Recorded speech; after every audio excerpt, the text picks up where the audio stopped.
Good morning, afternoon, good evening, good night to everyone else in the world.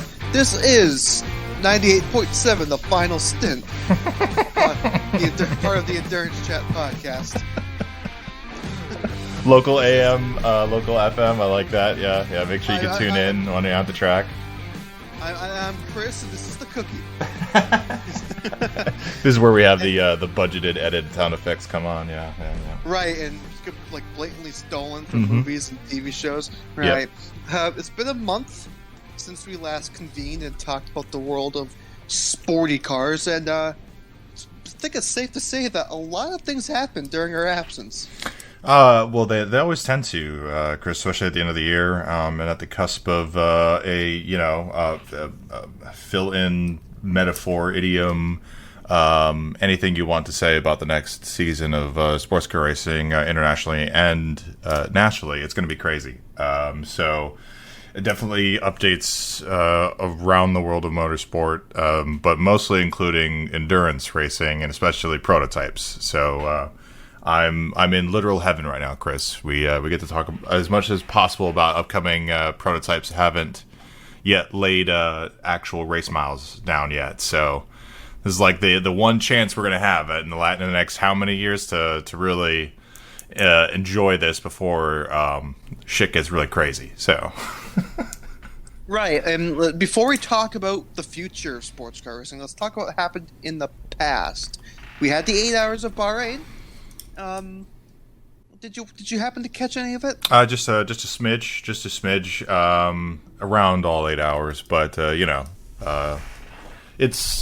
it's the end of the season, Chris. You gotta watch it. There's a lot of storylines on the line, and we hyped it a bit, even though I think we did the podcast where no one even could have heard us hype. We hyped for no one, but we still hyped. So I watched it. It was, I'm not gonna say it was the most entertaining 8 hours I've ever seen, but it was also, it had plenty of drama throughout most of the entire race. But I would say Ferrari's championship winning GTE performance was legendary. I think that will definitely be remembered for a long time as to just how insane that championship went down to in Ferrari's fight to win the championship, which is almost mirrored from their Formula One effort this year. So, I think people could easily overlook this race, but there was some amazing moments in it where I think if you really watched it and you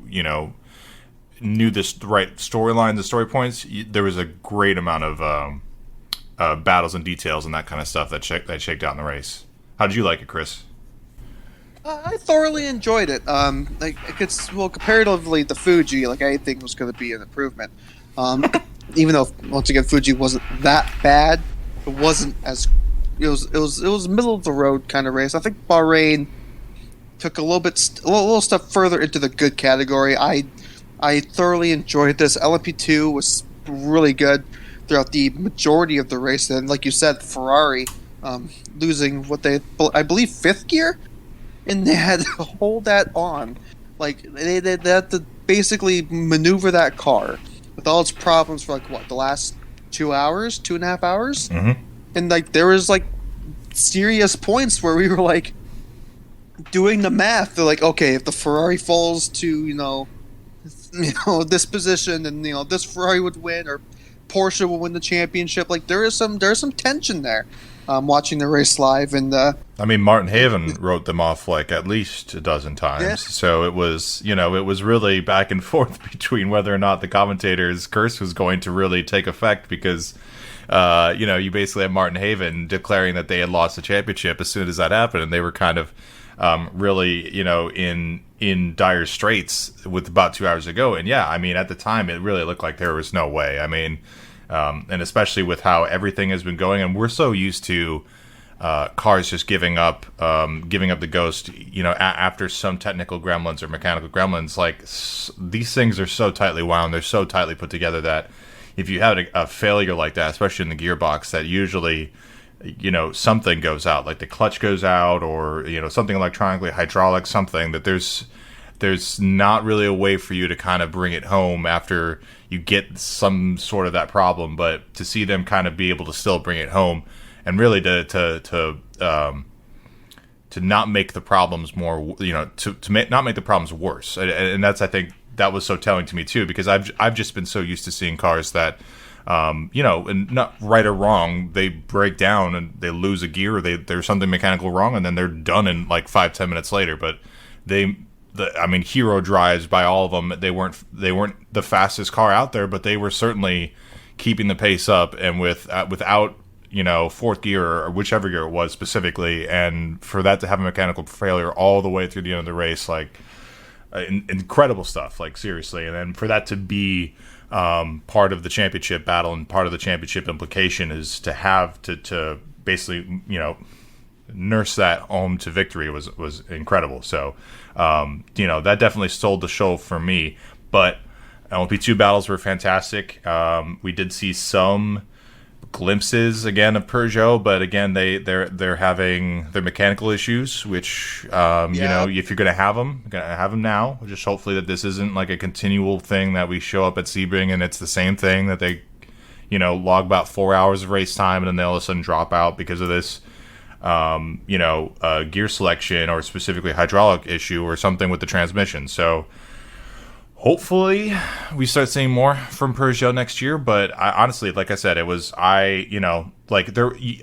think for aficionados it was a great race. But I think if you were just tuning into it and you're like, I want a really, really, really good race, I might not have said that this is a really, really good race. But again, solid for what we have, and and what to look forward to is I can't be more excited. So, and in the GTE class, I mean, there's a little bit where Iron Dames were in serious contention that they were leading, all till like the hour and a half left in the race. Yeah, they were in serious contention of winning it for a long time of that race. They took the lead and were gapping a little bit. It kind of came away from them a little bit at the end, but they I mean, it looked like they were gearing up to take a GTM win at the final round as well. So it was a lot to look forward to from them as well, just the progression that they've made, and awesome to see that as a specific storyline too. There was so much ebb and flow that was happening. It just didn't really happen at the top of the leaderboard. So right, so we hyped up the championship. So let's tell the folks here who are not in the know yet how the championship panned out for all the classes.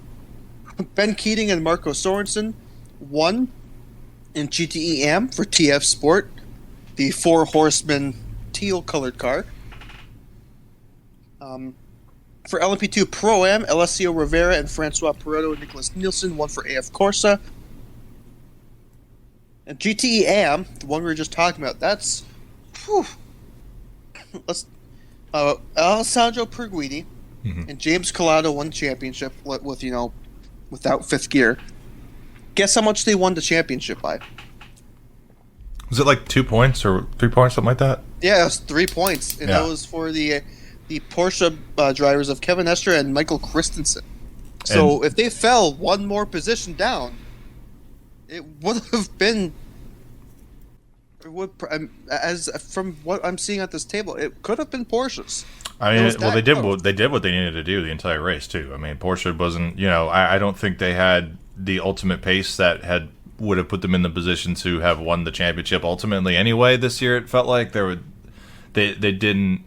It felt like Ferrari had the more consistent year anyway on average. I know that it shaked out a little bit, but like. The pace-wise, Ferrari felt like they could kind of hit their maximum average pace quicker than the Porsches did this year for some reason. So, and I thought that shaked out a little bit, but it's still, even so, at the end of the day, Porsche was still fighting amongst the Ferraris even before the mechanical failures, and was really kind of giving a scenario in which you could see the Ferraris, if they had mechanical failures, were going to give up that championship lead, and it almost, worked perfectly into Porsche's favor. So. It was it was a solid, honest fight, and it was completely unlike what we had last year, which is, honestly, this is a way better way to have it, had the following year's GT Pro Championship decided, especially when AF Corsa's car is wounded trying to finish the race and win the championship. I thought it was weirdly fitting for how, controversial it went last year, so.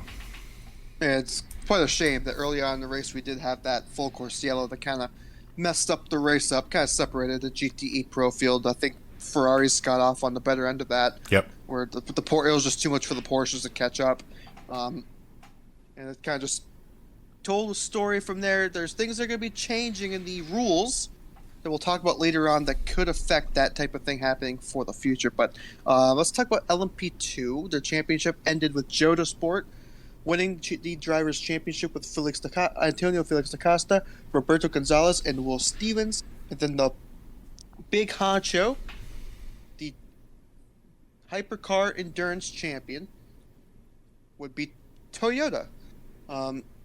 Alpine were on the back foot, unfortunately. They were definitely the slowest hypercar of the weekend. In terms of just raw speed, raw pace, because as we saw early on in the race, like, if we take out the Alpine, the BOP wasn't that bad. The Peugeots were with the Toyotas. Mm-hmm. They had a performance boost coming into Bahrain, but they definitely had the pace to keep up with them. It seemed like I can't remember who was driving at the time, but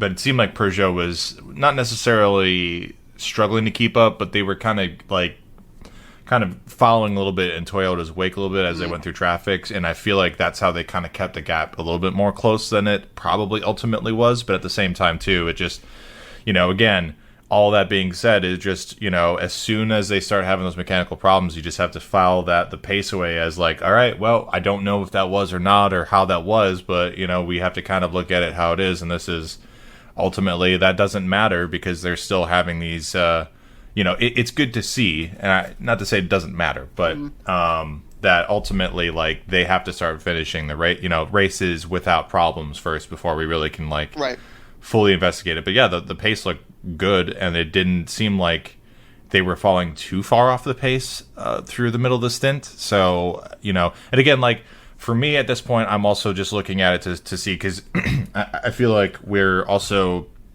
it's easier for us to forget that this car still is very weird looking, and I trust everybody in terms of the engineering of it, but at the same time, there's reasons why sometimes it's more difficult to get certain performance deltas out of certain things, and everything kind of gets into that performance, narrowing performance gap where you kind of all start doing the same thing. So when you're doing something this far out, it does make me go like, okay, well, are we going to be seeing the Peugeot's performance drop, through their stints because of tire wear? Because, I still don't know, just personally, how the tire wear, or how the car affects tire wear versus like a Toyota. Because, I would consider a Toyota classical prototype hybrid, electric driven 4-wheel drive car.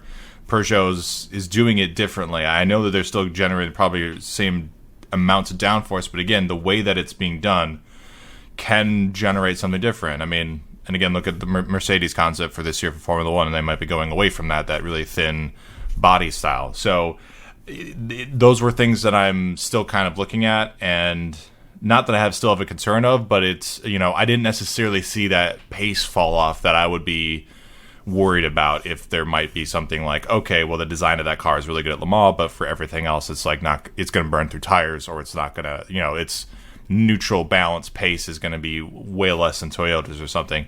At least from what I saw, the first hour and a half, 2 hours, it looked fine. The Peugeot seemed to do okay. I think if they had more data, they could definitely, do better. But I think it's still out until I see them actually have like a trouble-free race. Then I could start kind of like judging how that car works at like a limit. But it's so hard to tell right now because they just keep having that same problem. And so hopefully more testing will help out in the off season for him. So, but good stuff, at least from what we could see. It wasn't like it was it was bad by any rate. And I would even hazard a guess that if they did a ballpark of 3 other manufacturers that they threw in there, it would have probably been even closer. So, I just. Like, I know people are going to be really upset next year for BOP, but I just don't see where it's going to be that much of a big deal unless people are really going to get bored of people racing closely to each other. So, I don't know. And those drivers, they're going to take home the championship. They're actually at the FIA Prize Gala right now as we're speaking, for a little ceremony for all the world champions for the FIA. It's Brendan Hartley, Ryo Hirakawa. This is also impressive considering that's his rookie year in the Toyota prototype.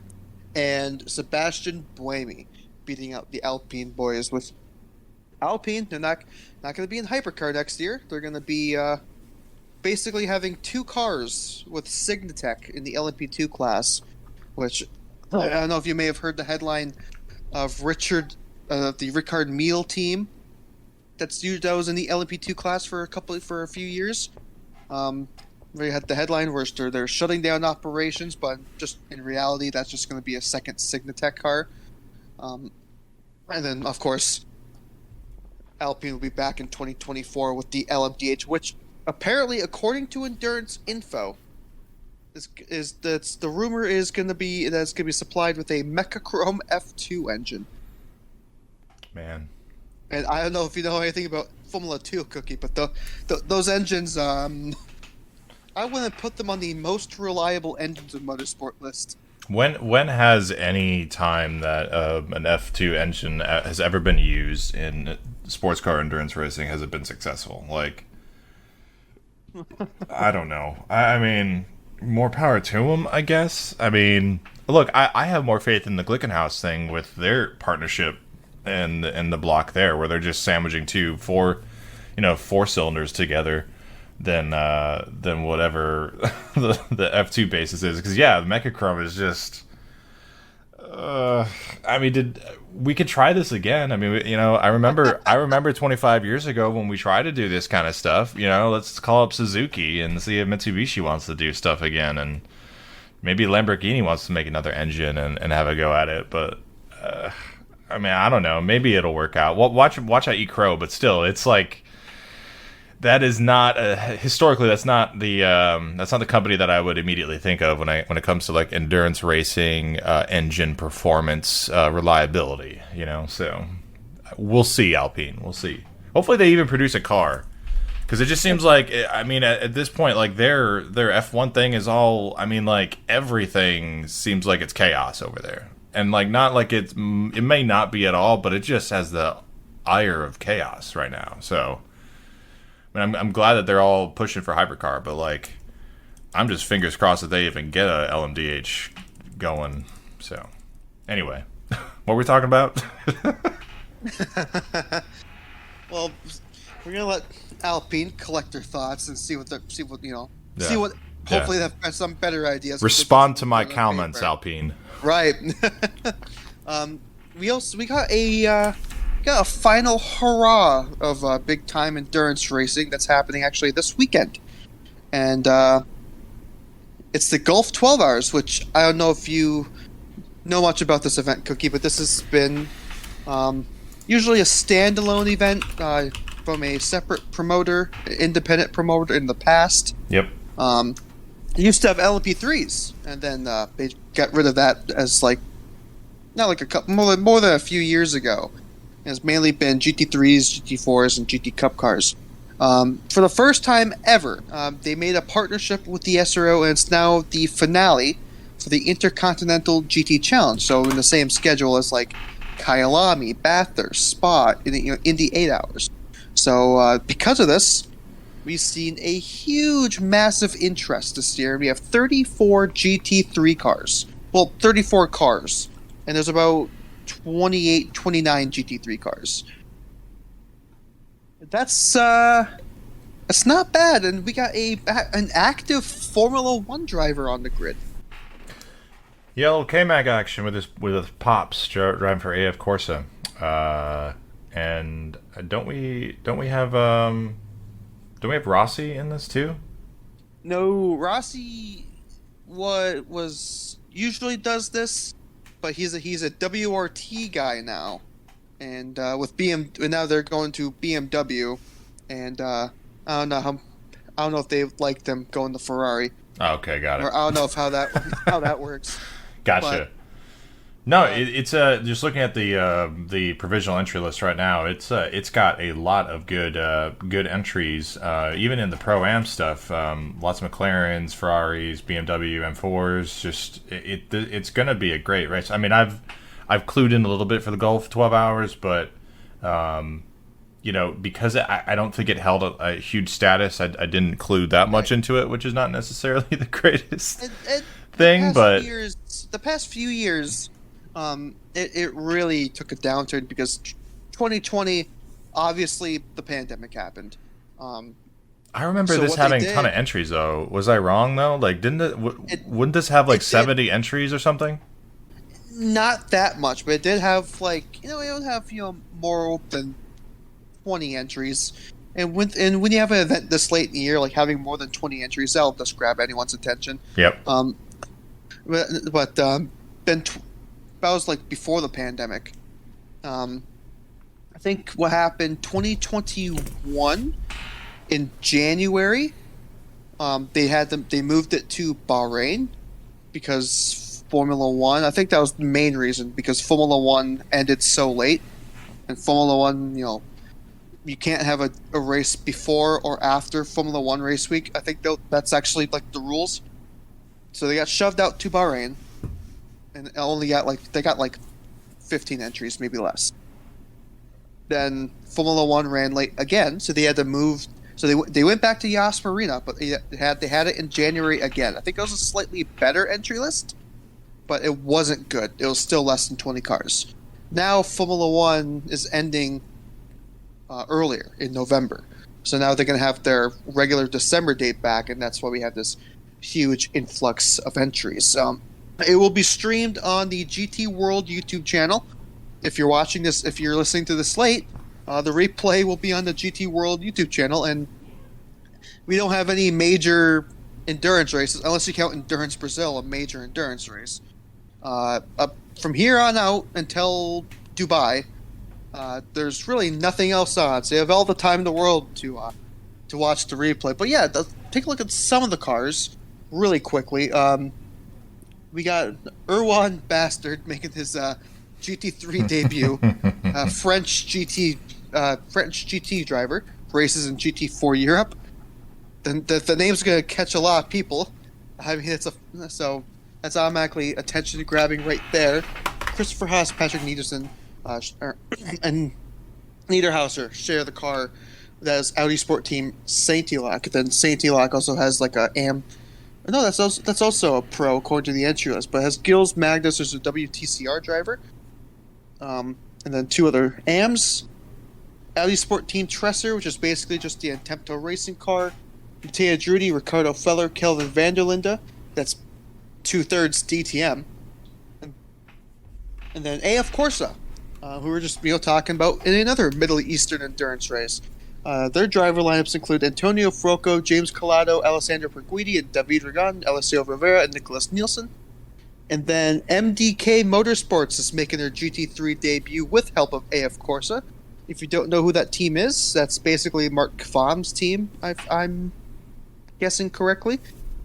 They've mainly kept themselves in Porsche Carrera Cup North America, but now they're doing this. They're doing the Rolex, and they're doing GT World Challenge America next year, so they're jumping up in a big way.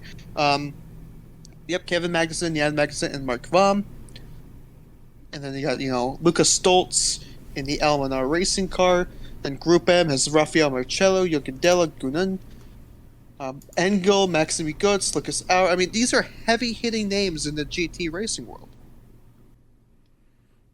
Yeah, and another calendar date that kind of gets an injection of these GT3, like these heavy caliber GT3 teams. And again, like that's where I feel like this is where we're seeing the SRO's umbrella really kind of help bring a lot of these races, potentially more, I don't know, meaning, significance, whatever, because they can do this thing where it ties it. They can basically take a race, pluck it out, and make it a meaningful championship, and essentially summon a bunch of pro category or pro class teams that will come and compete there. So, and I know that I know some people were not huge fans of SRO going ahead and making this change for this venue. But at the same time, this is kind of what the SRO want to do. I mean, this is they want to be able to do this kind of thing and to draw upon the teams that have invested in their brand, to lack of a better term, to show up to these things and to compete, obviously. So I think it speaks for SRO's method as to how they go about trying to, bring sports car racing to as many places as possible, and how that can be significant, how that can work.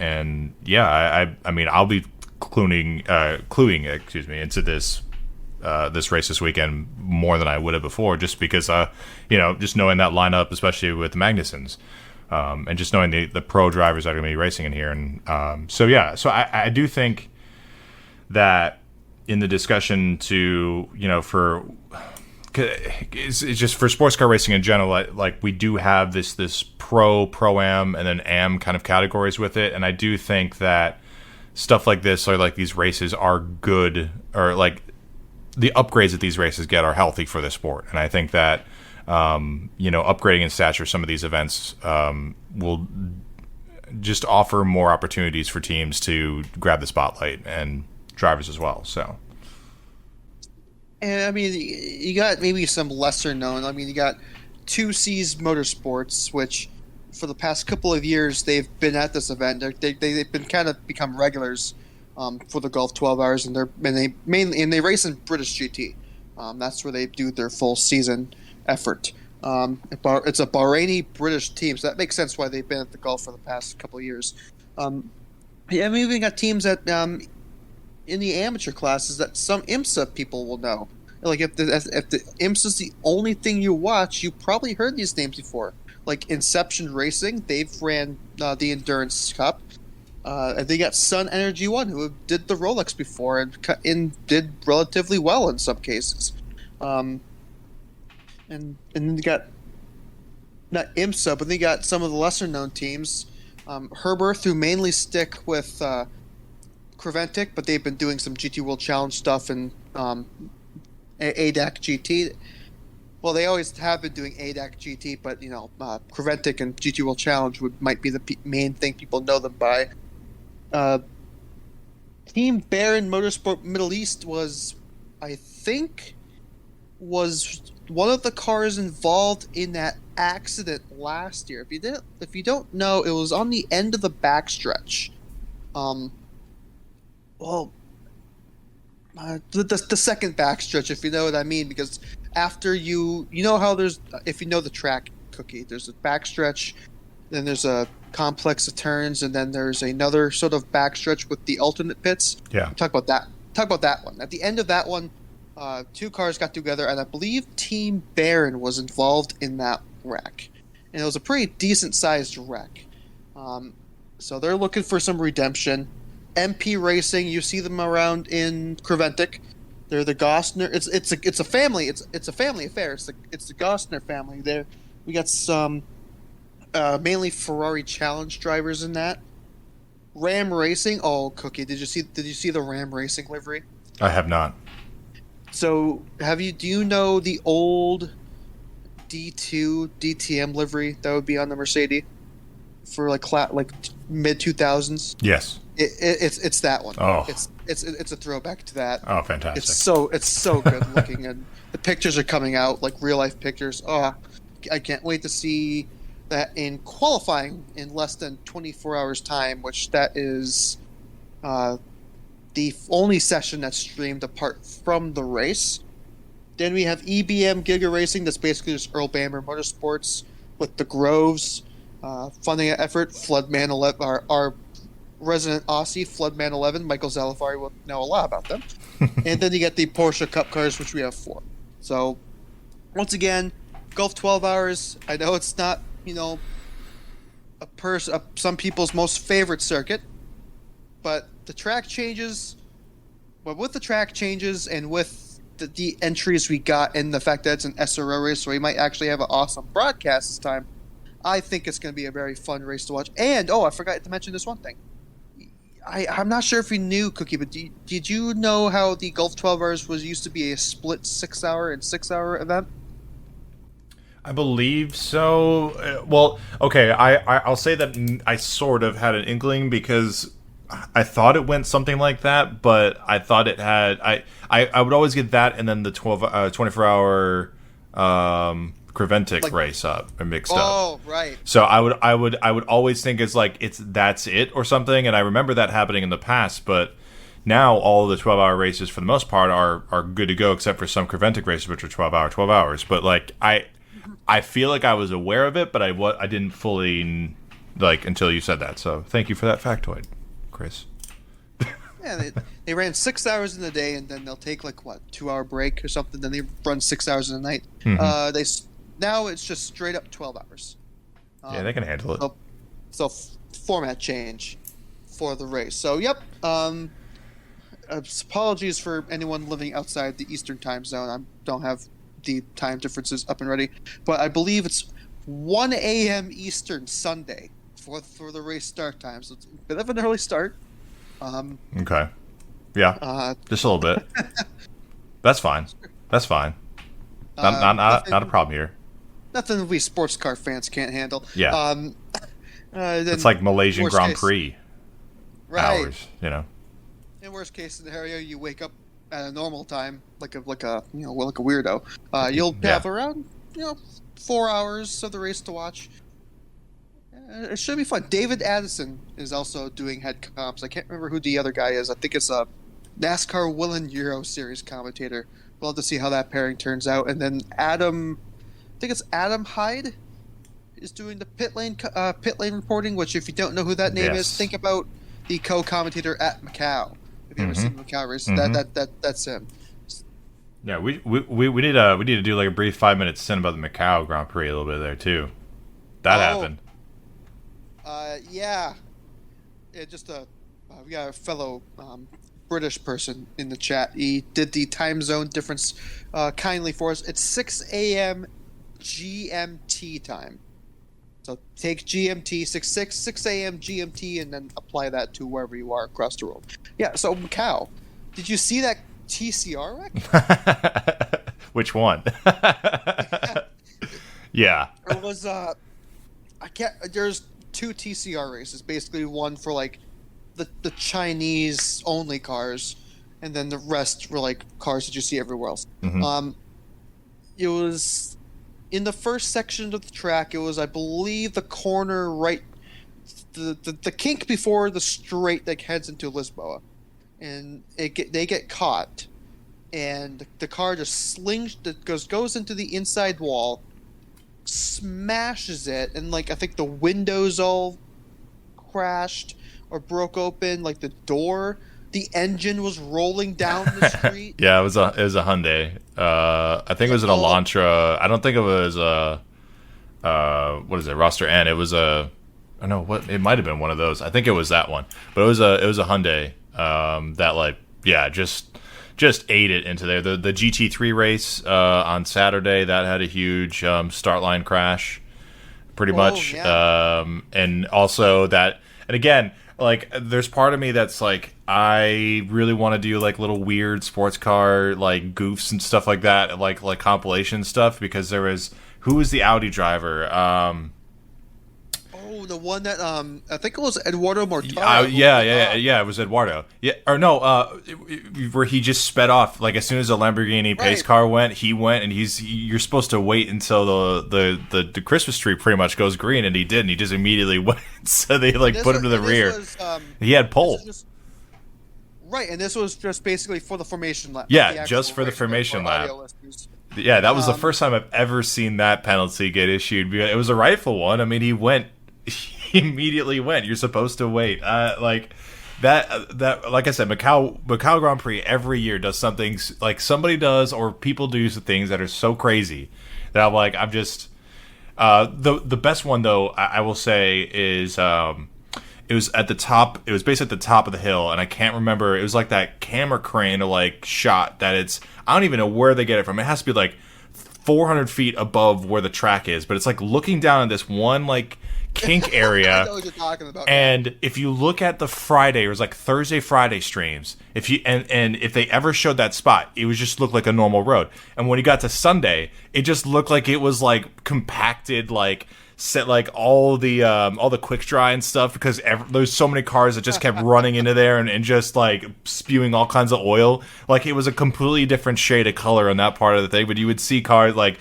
just the progression of the camera shot, because it was a static shot through the entire weekend, was hilarious, because it was just, yeah, everybody would just run into that specific spot, and no wonder they had a camera pointed at that specific area at Macau. It's such a great weekend. It's literally it's the Wild West of motorsports. If people didn't fully appreciate safety, like, not that they don't appreciate safety, but like if safety was not the number one, not necessarily the number one thing in mind, and that's Macau Grand Prix in a nutshell. So, and it's funny you say that, because they brought the bikes back, and nobody died, 12 bikes to, that helps with that. But yeah, they had to basically, I can't remember which race, I believe it was a TCR race, because Saturday was traditionally the main Macau Grand Prix for the bikes. But this year they had two races instead of just the one main Grand Prix, but the first race had to be canceled because there's a TCR wreck at Lisboa that dumped down a bunch of oil, and like every time the bikes went to do a sighting lap, it was just the track conditions were way too much to handle safely for the bike, so they just had to and then they crashed so much that after, I believe, the last race of the day was like the GT3 qualifying race, that like soon as like the GT3 cars ended, they're like, sorry, we don't have any time, we're gonna have to do the bike race like first thing in the morning. Yep. So and then the bikes had the race, wasn't that bad. I mean, they made a pass on that tight hairpin. Yep. But yeah, the bikes are back, and I was surprised they even brought it back, because sometimes, like in this day and age, when something like that goes away, there's not really a push for it to bring it back. But it's back, whether people like it or not. Not a lot of we got only a 12. I think we had 15, but then towards the end of the weekend, we only have actual 12 on the track. Yeah. And those, people nobody ever heard of. You didn't have your Peter Hickman, your Northern Irish and English road racing stars, because of the whole quarantine deal. Mm-hmm. So we'll see what happens next year with that. Hopefully, if that event still stays, we'll see the Isle of Man guys come over, because that's always a treat to watch.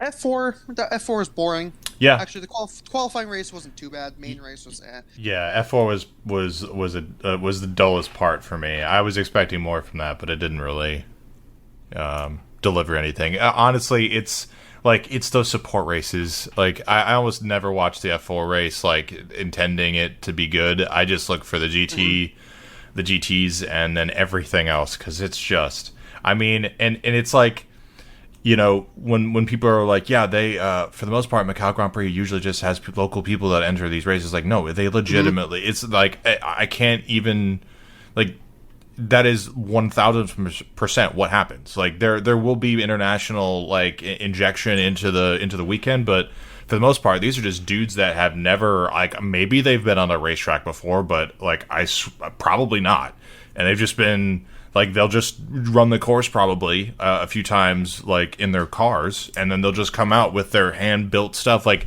the crazy it was like the non-production, like what was it, saloon car stuff, and they were just featuring like Mitsubishi Eclipses, like Mark 7, like, or not Eclipse, Mitsubishi sorry, Lancer Evos and stuff like that. Like, they're just billowing out like just black smoke out the back of them, because there's like nothing, like nothing's efficient. They just look like diesels.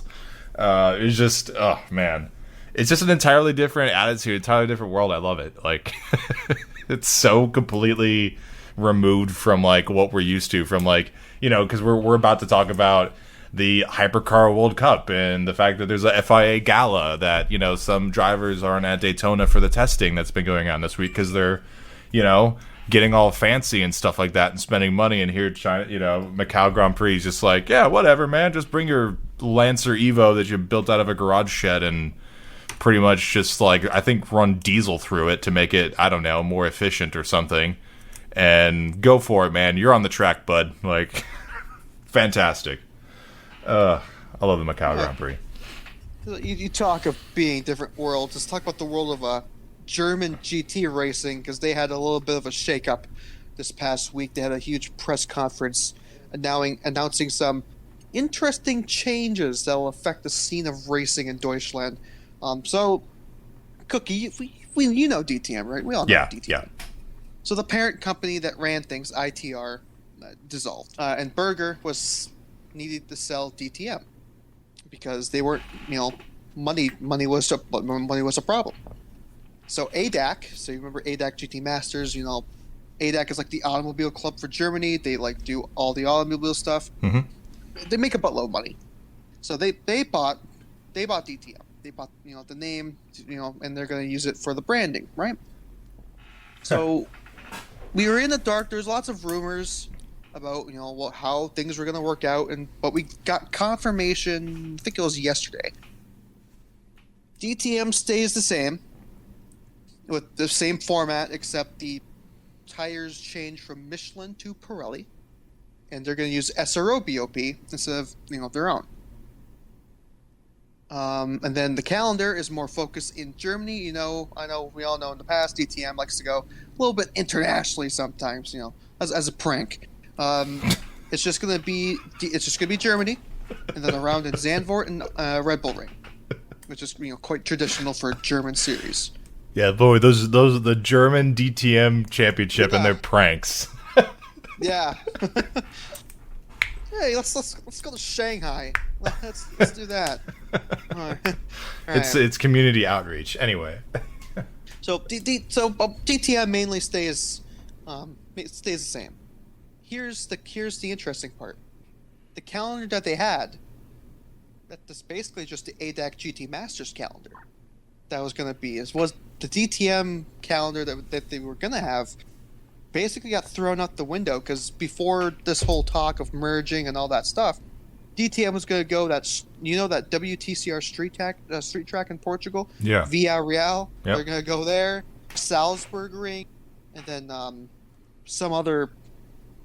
I can't remember if there's any other internationally events apart from those two, but those were the rumors that those were the tracks they were going to go to. This is more of a traditional ADAC GT Master schedule. So where does that leave GT Masters, you may ask? Prepare to get your mind blown, Cookie. So do you know how there's also a Prototype Cup Germany? Yeah. Actually, I do know this, and it's not like I don't. I do know this because I read some article about it earlier this year. But yes, go ahead. Anyway, I'm not bullshitting you. ADAC GT Masters and Prototype Cup Germany are going to run under one race. Yeah. They're merging. They're going to have the same, 1 hour, 1 hour race, and then the pit stop, that regular format. But guess what? Having two races in one, or having two series in one, that could get a little confusing for the fans. Yeah. Guess what? Guess what they're calling this little venture? An endurance of some sort. Oh. I wonder, Chris. Yeah, they're gonna call these little 1 hour races. Once again, I have to stress this enough. They're 1 hour races. Then this new series name, DTM Endurance. Maybe DTM just stands for like short race. And then like endurance for this is like we're using endurance racing cars, like DTM is just like the moniker of like the title of like ADAC. They just dropped the entire meaning of DTM and it's now just the specific title of whatever they want to call stuff. I don't know. I mean, I could see endurance working if you're just describing the vehicles in which you're using it and the type of race that it is, because I would technically describe that as a multi-class race, which would be more using endurance vehicles. So I could sort of consider it an endurance race, but like the very definition of endurance race doesn't really entail 60 minutes, because I don't think that's usually an endurance, unless you're a goldfish, because then that would definitely be one. But I don't. Yeah, that's the only hiccup. Otherwise, I'm fine with that. Like let them run alongside all that other stuff. I don't care at this point. So. Oh, just wait, Cookie. There's oh more, boy. there's Okay. More, there's more drama. All right. Stirred in the pot here. All right.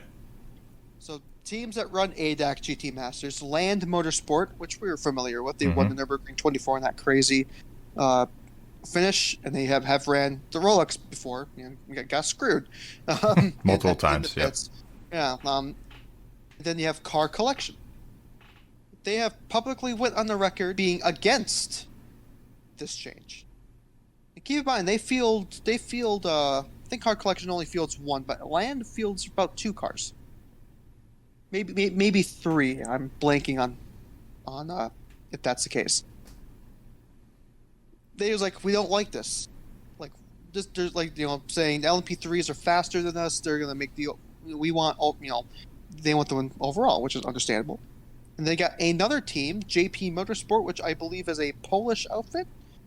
I could be wrong on that. It's Eastern European, just to be on the safe side. They were going to compete in ADAC GT Masters in 2023. From what we're hearing, they canceled those plans.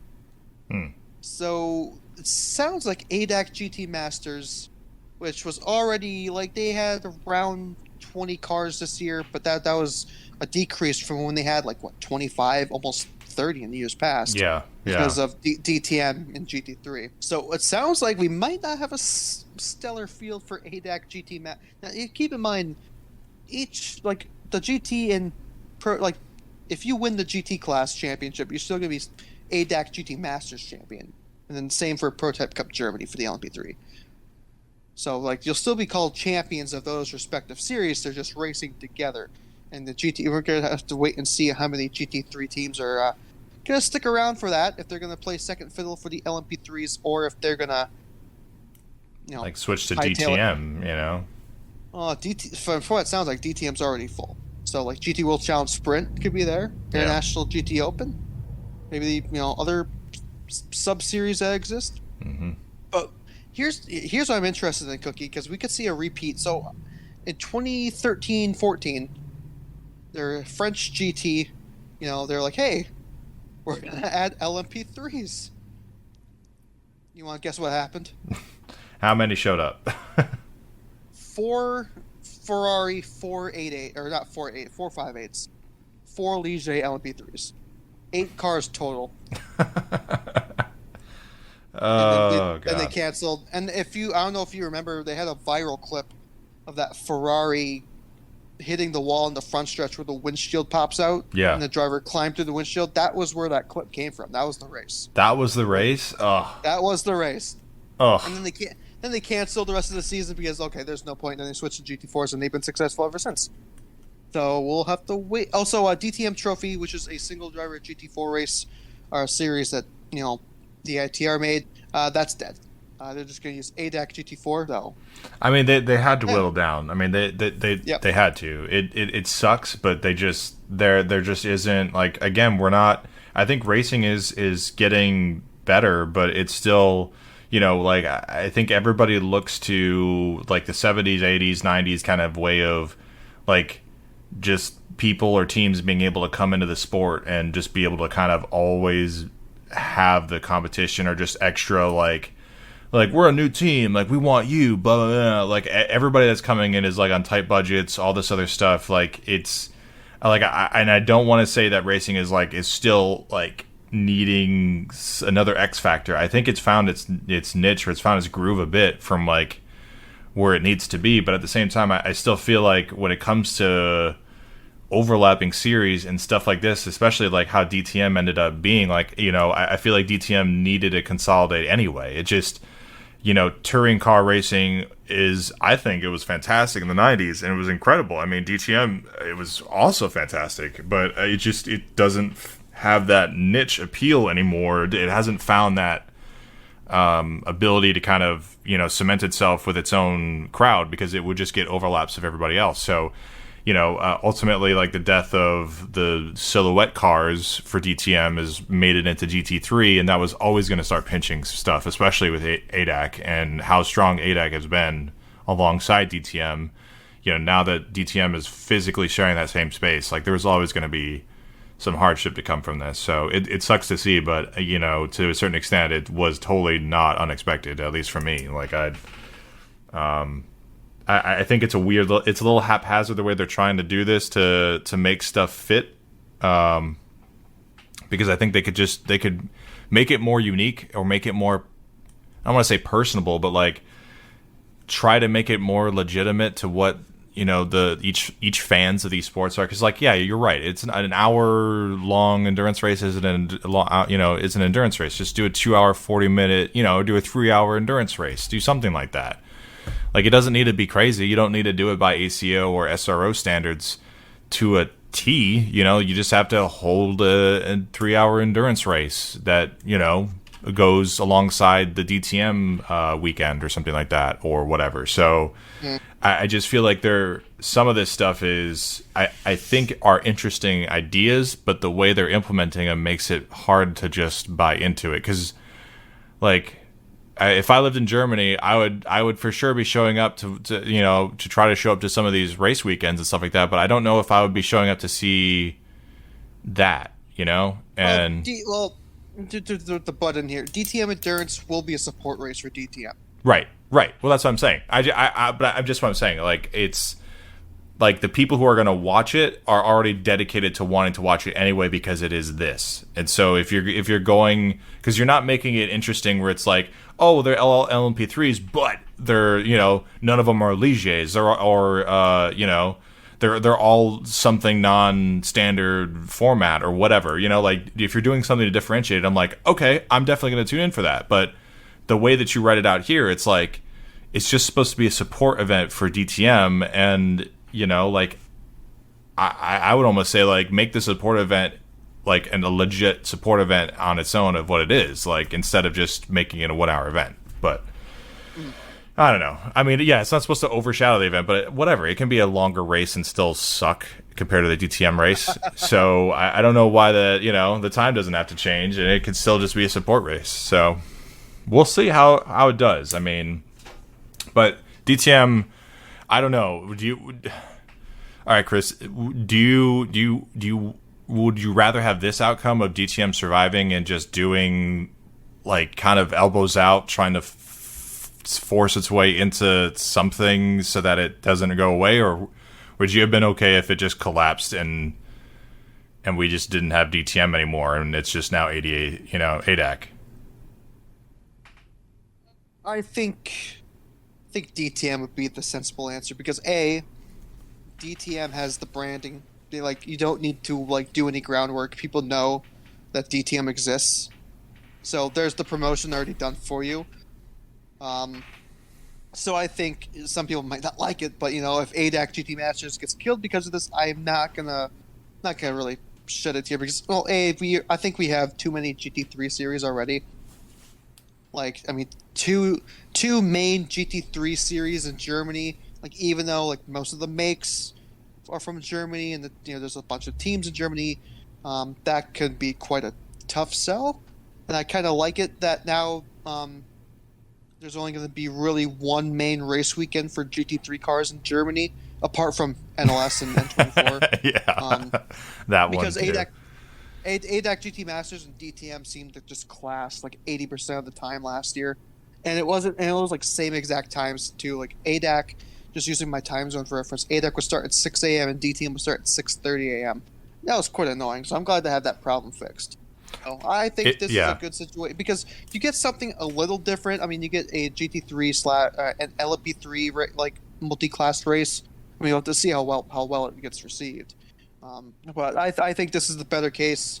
Like, a DTM trophy gets seeded. That way, there's only one GT4 series in Germany, and then, like, they even have, like, a ladder, like a German sports car ladder now, which and stuff. So they kind of condenses everything into one.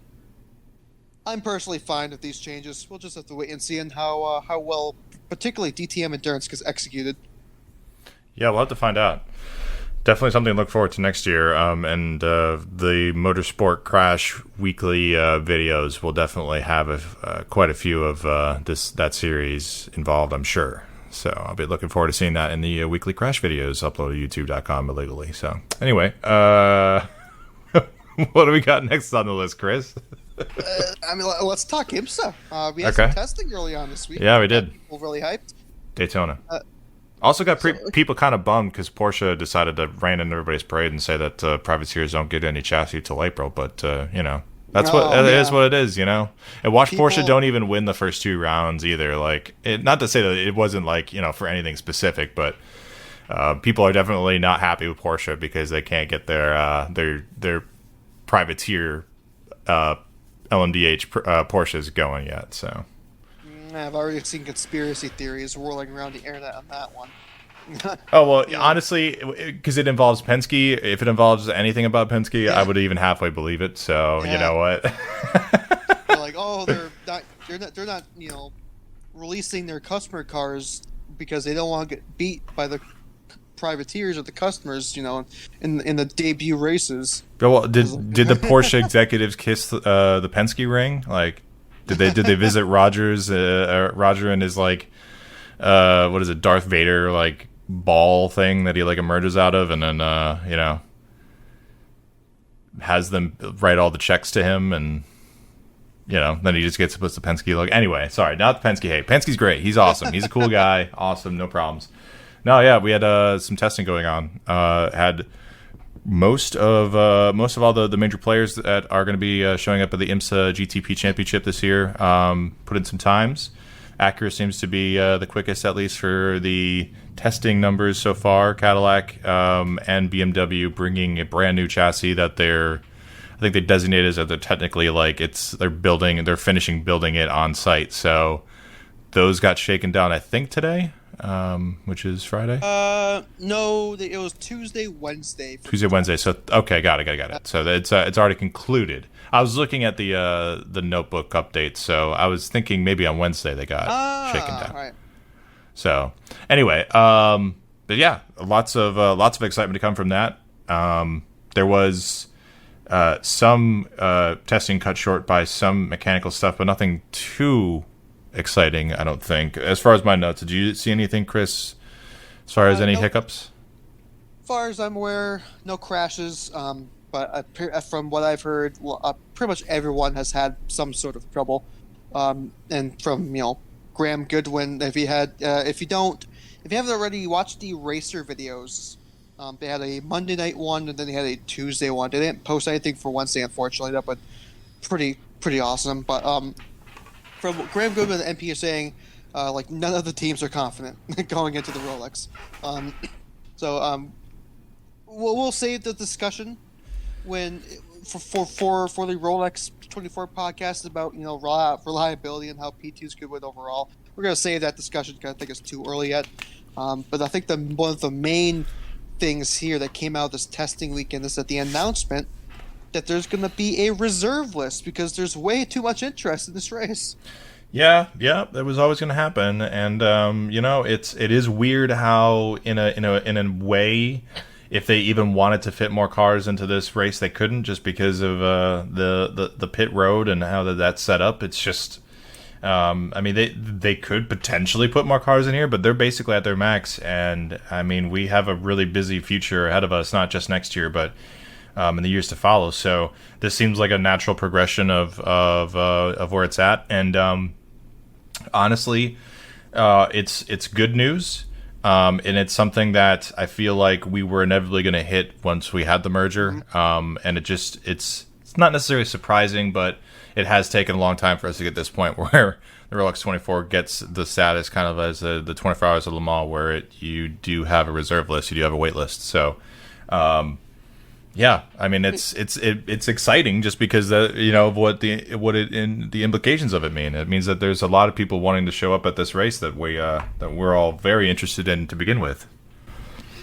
Right, it really is bittersweet because on one hand, like you said, it shows that there's massive interest in this event. That there's so many, like apparently there's over 70 cars that applied for 61 grid spots, and then obviously people are going to be sent home, which is very unfortunate. And this is kind of brand new in our side of the world because Le Mans, they always had invite only, and then the reserve list and stuff like that. It's always been there. Like that's not really been a point of contention.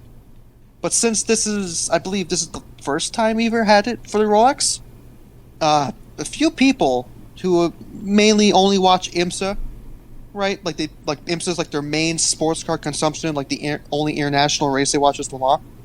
They got pretty mad at this because like they're used to every single car that applies, they get accepted. And what I say to that? That's communism, Cookie. No, I'm joking. Okay, go ahead. There's people saying, like on the Reddit comments, we had 80 cars or 70 something cars, even 67 in 2014. Like, why do they max it at 61? And surely, yeah, that was the case in the past. I know the pit lane allocation thing.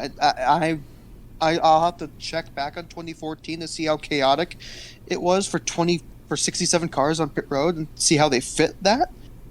But I'm gonna trust the word of the organizers here more than the some random Reddit comments, because Dunan, it was like a month ago, had a story on Racer.com. He was like the equipment that like the top teams now use, like they need more space, and then like and in general, like space on pit road is a very good thing because you don't want to overcrowd it and just be a huge, because American pit lanes are already chaotic. We don't need to add more to that, in my opinion. So I think 61. I think 61 is very fair. I think that might be even the same. Le Mans has 61 right now, don't they? Or is it just 60? I think it's 60 right now. I think 61. Like 61 is like enough. Like I think that's a perfect number. Like 50. Like I know we had like 40 like just a couple of years ago, and that was terrible. For the Rolex sake, but like I think 61. I think that's fine. I think that's a perfect number. And they had like what high 50s, 60 last year, and some team members were saying like, yeah, it was like really bad last year. Like I couldn't imagine fitting anymore. That's the case, and yeah, I think 61's good. Yeah, it's just tough because you definitely are constrained with space. I had a hot pass a couple times where I was able to get at least up to the pit wall during the race, and there was just to say that there was any space available, in between anything, you couldn't. There was nowhere where you could easily navigate between any amount of pit stalls, like they had any extra space. And I know that they were doubling up on certain, spaces where it was basically kind of like a generic layout for the pit. And so you just had some teams that were either sharing a space, or they would basically only show up there specifically to pit the car and then just go back to the garage area. So, so like they would have to double stack. Almost essentially double stacking, right. And so that would explain the reason why they had allowed so many entries. And in this case, they're treating it's our Le Mans. I'm relatively sure like they want to make sure every single team has like their own box, which is understandable considering this is professional. Yeah, I mean, really, it's going to take a reconfiguration of the pit lane and, doing something a little bit more creative with this space to allow more teams to be able to get up to the pit wall and service their cars. You could have more cars, but just have the actual space that's given to the teams be a little bit narrower, and maybe run that back a little bit farther so that, you can have maybe a more thin area in terms of behind the wall, but in front of the wall it's still a normal space, so you still stop in that general area and you still communicate between your neighbors to make sure you're not coming at the same time, kind of deal. That could be done to maybe service more cars, where you're not double stacking teams on top of each other. But yeah, it's just that's kind of the caveat here, where it's all down to whether or not for safety reasons the NASCAR style pit lane is, can service more than, 60, 61 cars right now. And it definitely could before. But like some of the comments said in the podcast chat here, even the car lengths for that were different too. So you're talking a lot longer prototypes, and especially for factory teams, a lot of them are going to want to have their factory setups right next to their pits, and so this might also just be a fact of there's going to be so many different specific factory geared stuff on the pits that they just can't do anymore for the actual privateer efforts that are going to be sharing the wall as well. So, but yeah, I mean, I would love to see as many cars as humanly possible on the track at any time, but they're definitely, if you've ever been near the Rolex 24 pits, especially when it's going on or have had a hot pass at all, you could definitely see where it gets really, really busy, even if it's in the dead of night and, it's kind of a lull on the track. It still is a whole circus behind the pit wall, so. And I know a lot of people are trying to, because I know, people who grew up with this race, this is due to them, change is hard. They're used to, everybody being accepted. They had this in the past, why can't we do it like we did in the past? And then they came up with suggestions let's just have multi teams just use one box. So if you have 2 or 3 cars, they have to share the same box, and you're gonna have these multi-car teams try to weasel their way around. It's no, actually, we're not Ray Hall, Letterman, Lanigan racing. We're Ray Hall racing, or it's just a different change in the name or something like that. Try to. Because they'll and plus it's a huge disadvantage compared to just single car teams, because what if 2 cars have to pit at the same time? Then you're double stacking or triple stacking in some cases. So and plus, if you're double stacking, where does that leave the other car on pit road to wait in an already stacked pit lane? That just creates an even more dangerous situation, because then you get just cars sitting there stationary. Presumably in the black stuff, not even in the proper pit lane. I think this is what people are going to have to deal with. I think it's just going to be the max for now until I guess IMSA kind of convinces us otherwise. It's just not. I just don't see where they're going to have really the traction to want to move it higher up, unless there really is, calls because a lot of teams are getting pinched out or something like that. And again, yeah, I mean, just like the chat says, I don't know if, IMSA is big enough yet to be calling for not track modifications, but facility modifications specifically just for IMSA. And again, some of it can just be location-based changes because how the fencing is, it's really tight. I mean, I know that it's for specific reasons, and that, a lot of that space up there is and also when it's Daytona 500, they have it for a press area, and it just keep people separated and all that stuff. But just going back there, it is so tight. It almost has that Le Mans 1971 movie, you're in the back of Le Mans garages feel, where it's really tight and everybody's just walking, just having to make room and make space. That's how it feels. Even like I said, at 2 a.m. So it's definitely, I mean, it could be better for endurance racing, but until the money's been put down and people are Daytona's we need to make this change for the Rolex 24. I'm just not going to buy it. We're going to play within the NASCAR Daytona 500 rules until somebody says otherwise, and I think this is where we're looking at the cap for cars. Yeah, I just thought that was a big point of contention for some people, and that was an interesting topic to bring up. But we had some other news. MDK Motorsports, once again, like I said earlier, with the Magnussen father and son duo, they seem to be competing, or at least punching their ticket in the Rolex with, I believe, a Porsche. And then you got Racer's Edge Motorsports with that red Acura NSX that we saw at Sebring last year. They said they're doing the Endurance Cup. Volt Racing, if you know the bright yellow, highlighter yellow, I believe it was an Aston last year. Mm-hmm. Or maybe it was a Porsche. I have to double check on my facts there. But they won. I believe they won the championship last year in NPC. They're moving up with Wright Motorsports in that highlighter yellow livery. Kevin Estra is going to be in that car. So you got like the Trent Heidman. I believe it's a Norwegian guy. I can't pronounce his last name. And then you got Kevin Estra in the car. So that'd be interesting to see. And then of course, we're going to have the entry list, or at least a very clear picture on who's in and who's out by we're recording this podcast on a Friday, so middle of next week. So that's apparently when we're going to see who's in and who's out of the Rolex 24 for 2023. So that's for the Rolex is only a month and a half away by now.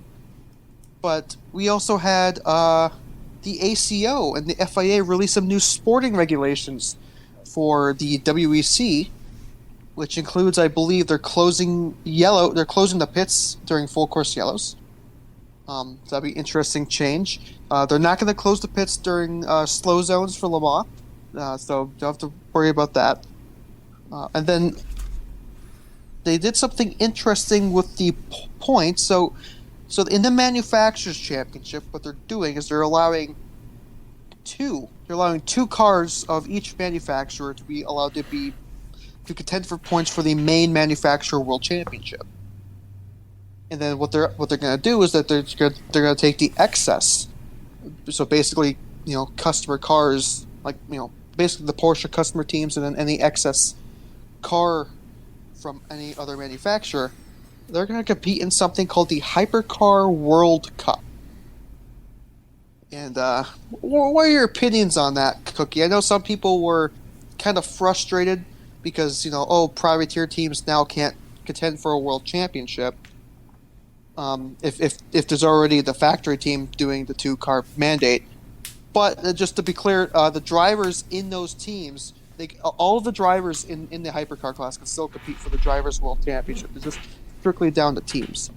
So what's your opinion, Cookie? Do you think this is a good idea? Do you think they'll even attract maybe more privateers now that they have a chance to win the title to not compete with the big boys? Or do you think it will deter them because they can't compete overall? I mean, I just don't think it has any bearance at all, really. I mean, I guess there can be an aspect where privateers would want to win an overall championship as a team for a team's championship, but it's just it's hard because I guess you could have done it like that, where you have a hypercar teams championship and then you do a hypercar factory championship, something like that. I mean, the ACO is at least trying to do something with the clearly, like, this has been an ongoing thing for a long time, even in Group C. I mean, they would the World Manufacturers Championship, I believe it used all points from any of the manufacturers that would participate, right? So if there was a Porsche that won it that was not,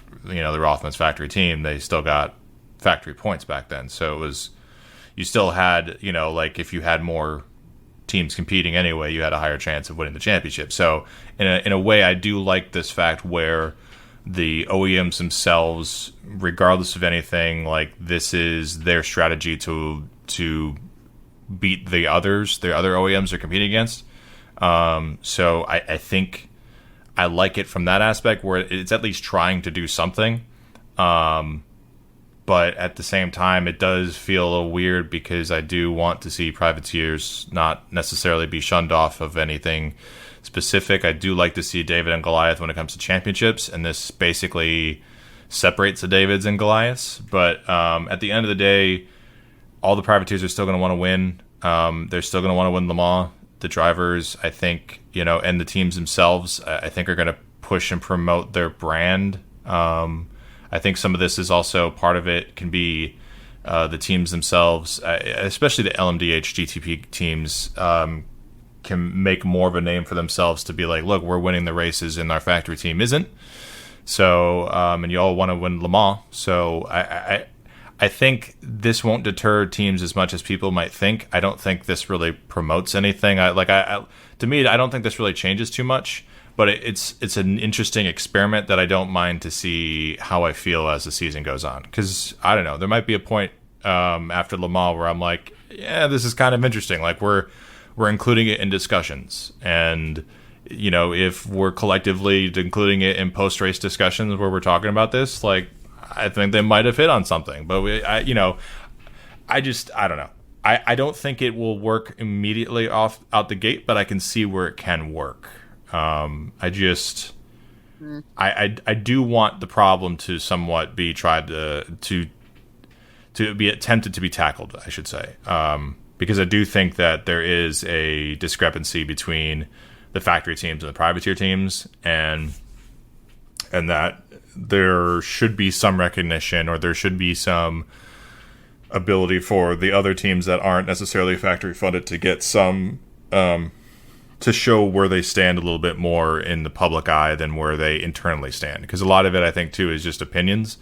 And if anything, this might at least show a little bit more factual based numbers, written down on paper kind of thing of like, hey, these guys aren't factory, but they're very good, and this is the reason why, So interesting idea. We'll see if it works. Another thing they did was they released some more information on the GT3 class for 2024. It's going to be called LM GT3, which that makes sense. It has GT3 in the name, so people know what it is. It has LM in there, which they already have LM GTE, LMP2, Le Mans Hypercar. So it's branding basically, but they still have the GT3 title in the name. So I think people are going to be happy about that. They're not just going to name it some random thing just because they can. And then the interesting note here. So we all know how some people were GT3 Premium. A lot of people were kind of picking sides on it. From what sounds like, the regular GT3s will be allowed to enter, and the kit that they were going to use, or they're going to make people use, that's going to be what's the word I'm looking for? It's not going to be mandatory. It's going to be the opposite. That's going to be optional. So that'll be interesting to see come 2024 how many people or how many manufacturers and teams take up on the kit, and see how that goes compared to just a regular GT3 car. We'll have to wait and see on that, but I know the people who are frustrated because, why can't they use regular GT3s? Why they can't, I think they're going to be happy in that camp, and then you're going to people like me who kind of wanted to see something different than regular GT3. Now they have the option to do, to add the kits on if they want to. So that's another update from I think it was like the commission they did that they have. And then we have some calendar news, but this is from Endurance Info, so it's not confirmed. This was actually a couple weeks ago to a month ago. Endurance Info released a paywalled article that said that 2024 Qatar is looking to be the opener of the season, and Sebring will be out. So, Cookie, you're a Sebring fanatic. I would understand that this information would deeply frustrate you. Yes. What are your thoughts? My frustration is unfathomable, and my day is ruined. How about that? We'll see. I mean, hey, money talks. I don't know what more to say on that specific subject outside of that's just kind of how the world works right now, and if they got the dough, I guess they're gonna get the show. I don't know. I mean, we'll see if Sebring fights back. This is definitely a golden goose for them. They definitely hit on stuff that works, and it would be unfortunate to see that go. Although at the same time, it's it's tough for that. I say it's more of a tough sell because you usually just don't see two major motorsport events take place in the same weekend like that. So, I mean, you don't never see an Indy 500 and and I don't know, a Darlington, or a Southern 500 take place in the same weekend at the same track kind of deal, where it's like one's a huge race and another one's a historic, something that of equally historical significance, but of like two different series that both of them show up the same thing. So it's extremely unique. Now, I think that's the thing that weighs on the WC execs that are like, well, we're giving up X amount of money, and I'm sure Qatar is willing to pay it. So, yeah, I mean, and that's the thing. Qatar, they're probably willing to pay the travel for the teams as well. Yeah, they would. Yeah. Pay the freight but I do have some interesting rumors. They're going to still keep a race in the States. That's still what they want. It's still an important market, obviously. Obviously, Indianapolis came up in the rumors, but something you would be interested in, Cookie. Like, obviously, this is just conjecture. I won't treat it as fact. But one of the things they're toying around with was having a WEC round the week before Petit Le Mans at Road Atlanta. You heard that right. Yeah.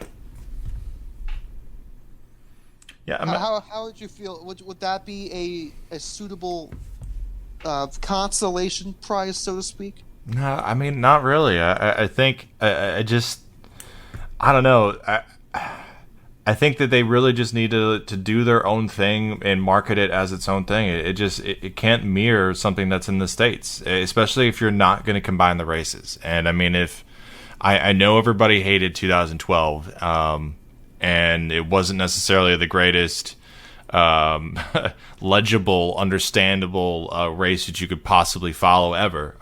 But there was that aspect that, it like everybody was competing for the 12 hours of Sebring. So like they had different reasonings for being there and championships implications for different ones for different reasons, but everybody still wanted to win that specific race. And I feel like if you're just going to try to, if the WC is going to try to ride coattails off of some of the IMSA major event weekends, they should just focus on doing their own thing in the States, because people will absolutely show up for it, because people, if they do the right stuff, if they market it to the right thing, because people show up for these things too. And I just feel like if they're going to try to run it on a similar weekend, it's just going to be hard for people, like hardcore endurance fans. It's going to be hard for them to take 2 weeks out. Like I don't know if I can take an entire week and a half off of of life just to hang out at Road Atlanta for a week and a half. So I genuinely think that for something to work in the States, they have to adopt something like how the camping stuff is at Petit or Daytona or Sebring or Watkins Glen. Like they need that kind of grassroots stuff where people are going to show up and camp for that kind of thing. And they also need to do it where it's not, taking part of a weekend or taking, riding alongside something else that's going on in terms of the endurance sports car racing world in the U.S. Like they just need their own identity when it comes to something like that. And whether that's going to Petit or go to Road Atlanta in the spring, doing a May WC race there, I don't know, or going to Sebring in the fall, but just doing something different where they're setting their own identity with that, I think would go a long way, especially with how IMSA's rebounded it extraordinarily well and how Formula One's doing as well too. I mean, they could take a gamble and probably knock it out of the park more than fail at this point. Let me be a foil, because it'll be boring if all of us just agreed all the time. If they move away from Sebring, this mean that WEC teams would be more likely to actually compete in the actual 12-hour. So that's one of the positives I'm trying to gain from this. Maybe shipping and freight. We'll just have to wait and see where the cards fall on when this Qatar race on when Qatar happens. But I mean, some WEC teams already have bases in the U.S. Like AF Corsa. I'm trying to remember. Iron Lynx is setting up shop in Detroit for their Lamborghini program. We'll have to wait and see. And I don't think we're going to see the WC hypercar teams compete if they're in Qatar and shipping uberly. I don't know. I don't think the hypercar teams would probably get any more crossover. But the GT teams, I could see some crossover in that, especially since some of them have U.S. bases. And so I don't know. That's one of the hopium I am consuming, because I do like Super Sebring. I mean, the only downfall is for people who are not at the track is that it's on a Friday. That's really the only downfall of it, which I guess I think that's one of the main reasons the WEC is kind of like, eh. Yeah, that would make sense too. It's just it's an awkward time for them. I mean, and they do play second fiddle. It doesn't fit. And although it is such a treat for those of us who can go and watch it, it doesn't necessarily fit 100% well for like the venue that it's at, and that's what I think really gets. I think that's the one little ire that unfortunately is just going to kind of do Sebring in, I think, as holding the Super Sebring moniker for too much longer, because it just it works, but for what I think the environment is right now, they could absolutely try somewhere else and probably, and succeed at this point. I don't know if going back to COTA is going to do it. I don't know if Indianapolis is really going to work either. I know a lot of people are dedicated motorsport fans, but it's just the atmosphere of what I think Sebring, especially for what the FIA and ACO, and what I truly believe, at least I've been witnessing at Sebring and when they go to Petit and all this stuff, especially at the NAAC rounds, like they see the dedicated fans, they see the crazy campsites, they see the RVs, they see all the people that are there, just like Le Mans, and it's just the problem is just outside of Sebring, they keep going to these places or hinting at these places in the U.S. that just do not feature that. They don't feature that kind of atmosphere, and I think the FIA clearly are interested in capturing this demographic, or at least like the North American demographic. But I think too, they're rightfully looking at the right spots, but I just don't know how they get to that if they go to Indianapolis or go to COTA. So I'm fine with giving up Sebring. They just need to go somewhere else that is better than those two venues, in my opinion. So, Right. So I think we pretty much touched on all that we had here. The information that we missed. There's a lot of news, a lot of changes happening in the world of sports car racing. Now let's end this off here on a little fun note. Christmas is coming up. Less than it's like 15, 16 days now. Yeah, something like that. Well, what would be for 2023? What would be your Christmas wish for the world of motorsports? What would you like to happen Oh boy. in the world of motorsports for 2023? Sarcastic answer or serious answer now?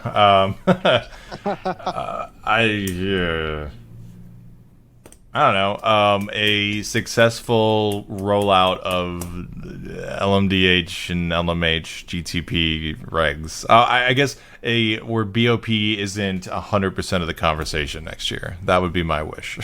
Oh, that reminds me.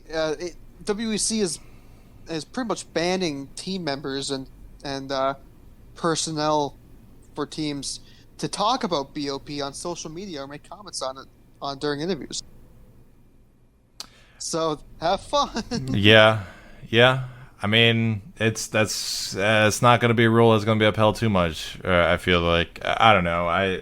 Basically, what they're trying to reduce from team members and crew is going to be just amplified on the internet. Like it's just being shoved it's just going to be shoved somewhere else. Like if it would be nice if the press don't have like BOP comments like to make stories out of, but that's only going to be shifted to like people on the internet to have even more reasons to think it's a conspiracy. They're censoring.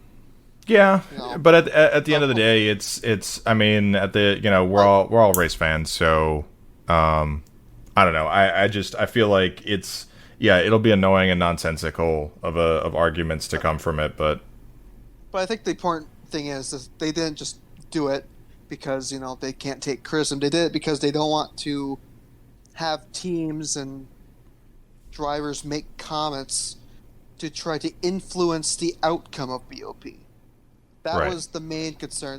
They're going scorched earth on it, but then because those drivers and teams, they can sway public opinion, and they can just make life hell for the people who are trying to do the BOP as best as they could. So that's one thing. I'll let you continue on with what you're No. I mean, I just. I think it might draw ire than more than it needed to by the way that they did it, but honestly, I'm fine with it. I don't have a problem with that. I think again, I just feel like everybody is very used to how communication works and social media works and all that stuff. So like there is a codified way that you have to go about addressing even in sporting regulations or how you are addressing the public that is interested in your sporting brand, how things are going on, and especially the opinions that are said in the individuals that work in your sport. And much like motorsport itself, it just reaches so many individual people that you could make an argument that they have a valid opinion on the matter, and whether or not that they do, it's just there are so many out there that can make that claim. Because like it's the same thing for, in my opinion, for sports. For sports broadcasting or whatever, for the major like American sports too, there's definitely like there's authorities on the matter of like that they've either been through an experience or whatever, or that they've researched this, blah blah blah. And then it's just up to your own opinion on how valid other people's sources are, or how valid other people's opinions are. And in motorsport, there is so many opinions that you could validate as being legitimate that have so many different varies of influence of whether or not that they're just angry at a specific system, a specific team, a specific person.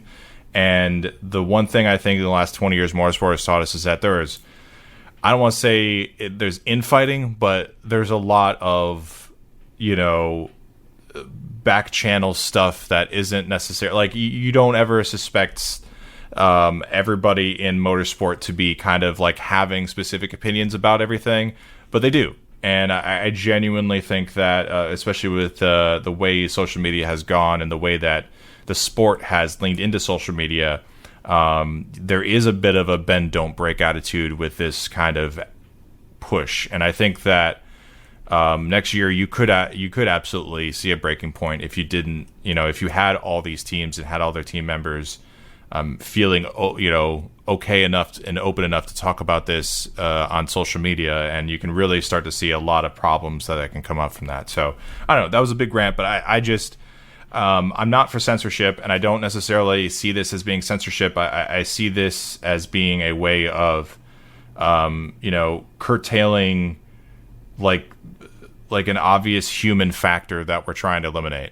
I mean, we're talking about trying to replace referees and umps as much as possible with computers, and I do feel like this is them at least trying to understand and contemplate the human side of motorsport, and that people have lives, people have opinions, people see things in behind the garage that could influence people outside of the sport correctly or incorrectly, and really influence the sport in a negative way. And so I'm fine as long as they're open with these kind of decisions like they are, to continue doing this kind of stuff, because I do think it's important. But I don't want to see it all of a sudden become things of like no criticism of the ACO in general or blah blah blah. But I do think that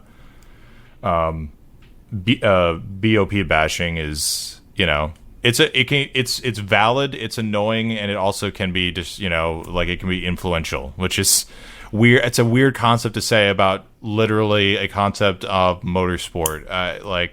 I just didn't think we'd ever get to this point. Like, I don't know. If you asked me in 2003 if we'd ever get to this point where we're coming up on 20 years later, where we're talking about like how social media discussion of a product of endurance racing to balance performance can influence the actual balancing of the cars that are performing on the endurance, that's ridiculous. That's ridiculous. I just but again, my rant is aside, like that's my point, is that I feel like a lot of people too, when they're looking at this and going like, oh wow, that's stupid, it's just like, I don't know, man. 20 years ago, I absolutely was said this kind of stuff was stupid anyway, but I can honestly see some of the weird little reasons for doing it, and why literally people are why this stuff is being implemented in the first place. Like, technology's crazy, man. It's weird. Anyway, that was a little cookie rant, but I mean, it's not a certified fresh podcast until a cookie rant gets placed. But yeah, you know what? I'll be the first to say BOP is going to suck. How about that? It might very well be for the first couple of races, because we're doing LMDH machinery now. Yeah. So they might take some. It might be some like IMSA. I think IMSA will have an easier time because they don't have LMH. to deal with. They'll just have LMDH straight across the board. But definitely for WEC, like that first round at Sebring, that's going to be. I think there are going to be some teething issues there. But I finally I will say this doesn't excuse the FIRACO at all from like having to understand that the system that they're implementing is rife for criticism, whether that's positive or negative. Anyway, it's susceptible to that. And the way that they're interacting with their fans is via social media and all that stuff. So this doesn't necessarily at all excuse their responsibility to at least be able to service the complaints and criticism, the valid complaints and criticism that could come in as well from this. So that at least as long as they have appropriate internal channels to be, realizing some of these teams, drivers, or personnel's complaints. I have no problem with any of this stuff as long as all this stuff stays internal and stuff is hashed out. But if there isn't any back channels for that stuff, then I don't like this either. Like there has to be some open discussion when it comes to this stuff because it is a moving target, and we do need to make sure that we're still employing a system that's fair and that there isn't any issues with it. So. I mean, I think that is also the right of some of the fans and also of the other teams and drivers as well. So they're going to want to know that.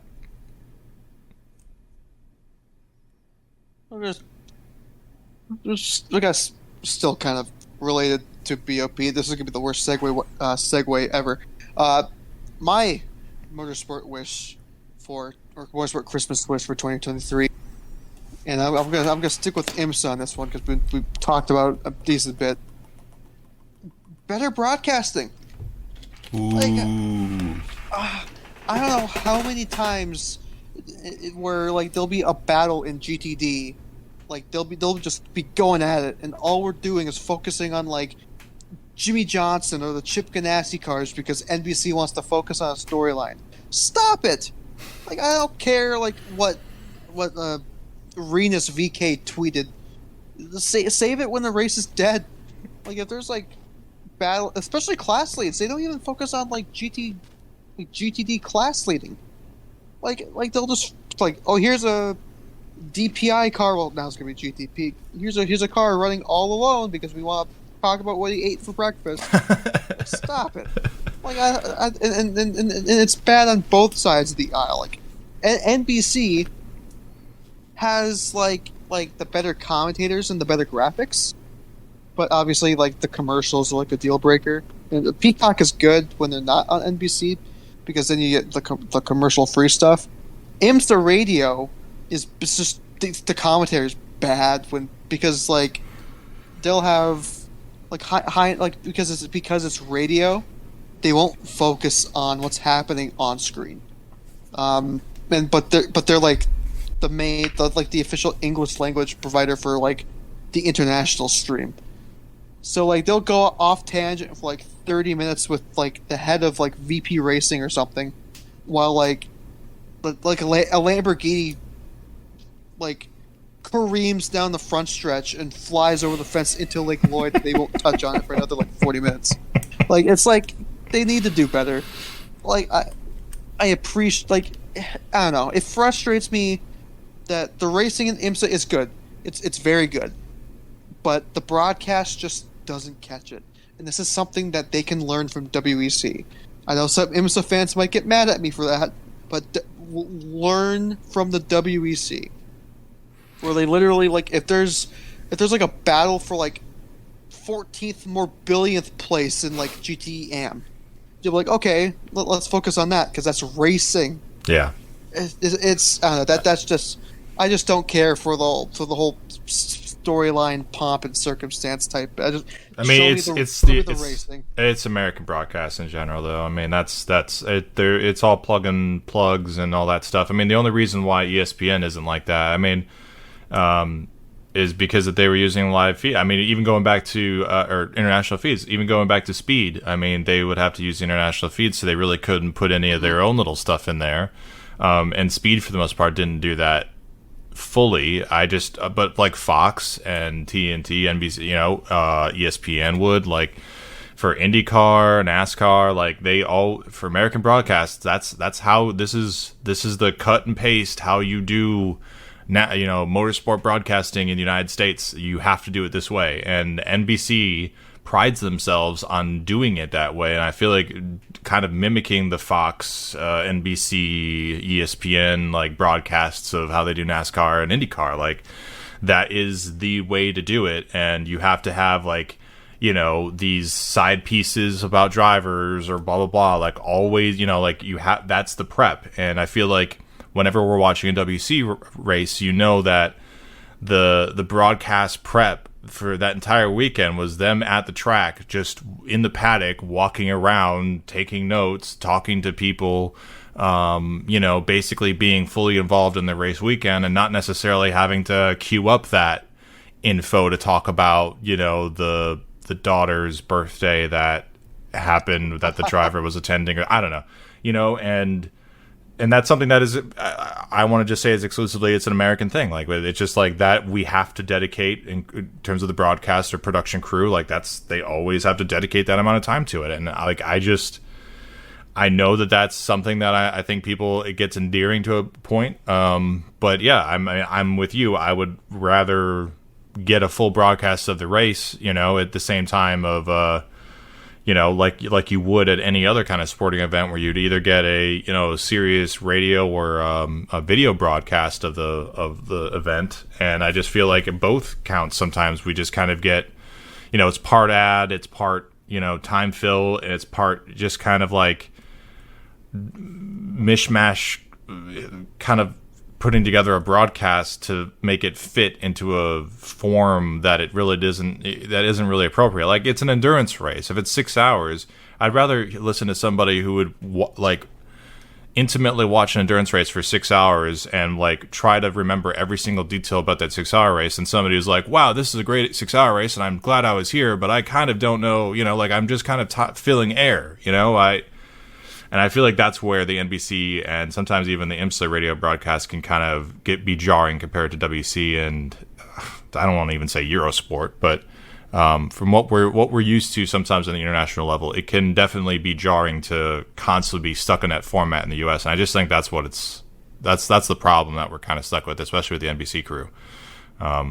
It's always just those like extra little things. And then Steve Letarte or somebody else will show up and it's like, I love him. He's great. But like, I don't need to know, like a NASCAR crew chief does not need to be like giving me extra details and stuff. Like, I'll show up with a pen and paper and start taking notes from stuff because I feel like I like, like I'll talk, I know what people look like. And I'll talk to the right people of like trying to get some updates here instead of like, oh, is this the right, who do you think is going to win this weekend? It's like, okay, well, that's cool. I kind of believe you when it's for NASCAR, but for here, I don't really know if you know what any of this stuff does or is. Like, that's my only complaint with it. So. And just so humbug, a lot of humbug. Yeah, so sometimes like they'll like Justin Bell did this when he worked for Fox. Like, he'll go into the crowd, like the campsites and stuff. I'm fine with that because they would usually do that stuff like when it was like night, and usually by that time the race is settled into a rhythm. There's not really much happening. And if there was, I believe I remember it would be like on a split screen. Yeah. So or during caution. Like stuff like that when there's nothing happening, and under caution or do it under split screen, like then fine, right? But I don't want to see Rutledge Wood prancing around in the infield when there's a bountiful lead in GTD. Like, wow, look at the Ferris wheel. I was like, I know there's a Ferris wheel there, right? Yep. Yep. But they nail it. They nail it, man. They really point out where the Ferris wheels are. I see I see where they're coming from. Where they're it's the same thing as Indy 500 of like showing the wife on the white flag every time. Like they've stopped doing it as much, but they would do that religiously, man. I mean, and to the point where like I feel like they would. Like, there's no way they didn't hear that criticism at all, and then they just, like, leaned into it more. Because I feel like they had, like, multiple split screens of, like, multiple wives at one point, too. And it was just like, my God, dude. But it's just, that's, those are the people, those are the producers behind, controlling the buttons, for the most part, or controlling what broadcasts we actually see. And until we get people that like specifically value the sport that they're watching more than like necessarily the emotional wave and undulations of the broadcast itself, and how that like will interplay with the multi demographics that might pay attention to certain parts of this race to get them hooked involved in all this, like they just need somebody that's dedicated of like, I'm a racing fan, and a racing fan would much appreciate it if we did this. And I just feel like not necessarily that hasn't been in mind, but I feel like ultimately that decision isn't the one that's made. It's like, these are my suggestions, and then half of them are kind of taken. And I do wish we would get more broadcasts that really are featuring like, all right, when it comes down to it, the other stuff can all go away. What do we need to produce a fantastic race event for the true dedicated race fans that are going to tune in to watch this? And maybe that's going to involve an F1 TV stream that's separate, that is just technical, and maybe hopefully we get something like that in the future. But I think we're definitely seeing that discrepancy of like technical minded info that part of the fan base desperately wants to have, and just a generic intro of like, these are race cars, kind of thing, that I think is important to the sport itself too. So anyway, and I just don't want to just be a huge moaning session, because like I do enjoy like the NBC broadcasts. I don't know, it's a fiddle of mine for whatever reason, but like when they have like interviews, like when they go down to the pits, they actually have shots of like the pit reporters. Mm-hmm. So like I think that's something that's missing from the international broadcast, because then you can get more information when you have a camera down in the pit lane with a pit report. Because sometimes the pit reporter will be like, here's the piece that just came off of the 10 car or something, or here's the tires are looking. Yeah. And then they'll talk to like team engineers, and like they'll have drivers, and I like that, because you get to see the drivers, you get to know their faces more, see the people who run the team, and they'll usually have that in a separate box as well. So that's perfectly fine. But and also the Rolex 24 specifically, like you mentioned, Steve Letarte, he can absolutely go. But I do love the crossover that brings. Like, I do too. Like you can keep Dale Jr. Like he's like, obviously he's not like a sports car driver. No, but he's a perfect race fan, because he's curious, he's smart, and he's always trying to like grow racing in any way possible. So like he's the perfect ambassador for motorsport right now. Like and he has competed in the race before. Like, it wasn't remotely to the same extent of what these cars are now, but he did compete. Mm-hmm. So he at least drove on the course, and like you said, like for the purpose of being just being that race fan, like that's a perfect example. Then you got James Hinchcliffe on the IndyCar side. He's done some commentary last year, and he's been doing really good on that front. And they got Matt Yoakum, Parker Kligerman, Marty Snyder. Like it really is awesome to see the crossover. And I think that's one of the pluses of NBC. But yeah, hopefully they'll get that fixed, because I want to see actual racing, not just a driver or a car racing all alone because they want to talk about what he tweeted during breakfast time. Yeah, and I mean, with the amount of OEMs that are going to be involved too, it's either going to get better or worse. Either they're going to be like, we don't want any more of these highlights going to our other OEMs, or we're going to make more highlights to give packages to get to everybody to keep pushing more of our brands. But I think it's going to be the former rather than the latter, or at least fingers crossed for it. So yeah, I would rather leave advertising to, designated times, I guess. I don't know. We'll find out. I'm really hopeful that this year is going to see a lot of upgrades and changes on track and also behind the booth too. Fingers crossed. So, but yeah, I mean that's our end of the year kind of wrap, I guess, for December. December, I guess. Kind of. We'll be rolling through into the new year, and then I think we'll do a podcast as soon as the Roar's over, I think. And we'll do a little recap of that before the 24. Yeah. I think we're reaching about 2 hours, like you said, perfect time to end it. I think, we're gonna do some planning here while all the others listen in. This is the plus of listening to the Final Stint podcast, part of the Endurance Chat.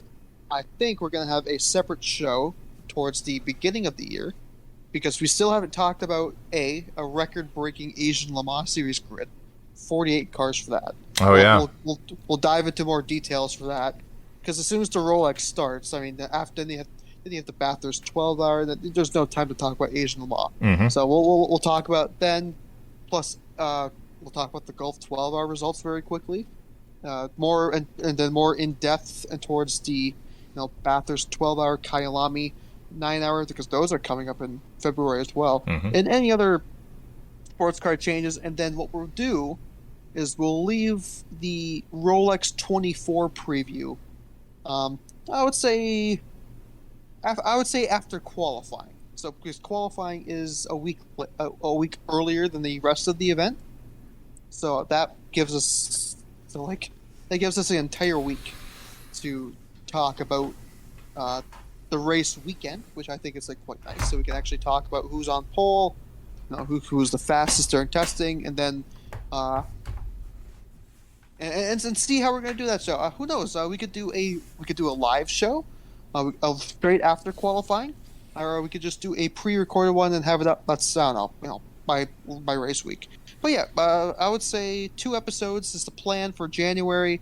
A final stint for the beginning of the month, and then a regular Endurance Chat episode previewing the 2023 Rolex 24 at Daytona.